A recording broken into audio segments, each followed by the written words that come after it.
Thank you for tuning into Abundant Moments. In Acts, we read about where Peter was in jail. Another one of the disciples had just been put to death, and now Peter's in jail. All of the church, they're scared. They're afraid. They don't know what's going to happen to him. So they're praying. They have a prayer meeting at Rhoda's house. They're believing for him to get out of jail. And God just performs a great miracle. An angel comes, gets him out of jail. He goes during the night and he knocks on Rhoda's door, and they're in there praying for him. And as she goes to the door, she says, "Who is it?" And he says, "It's Peter." She says, "It's not Peter. We're praying for him to get out of jail." And he says, "Yeah, it's me. I'm out." I find that amazing because they were praying and expecting him to get out. But yet when he did, they still couldn't believe it themselves. They were thinking, no, it hasn't happened yet. And so many times in our lives, we're praying and we're believing, but yet we have that little bit of doubt there.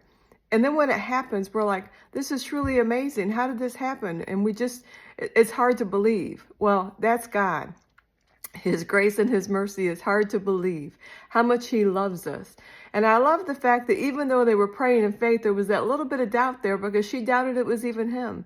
And God honors our heart. He looks at our heart. Jesus said, if you don't doubt in your heart, because we have doubts that come into our mind, but in our heart of hearts, when we know God's word is true and there's nothing too hard for him, God honors that.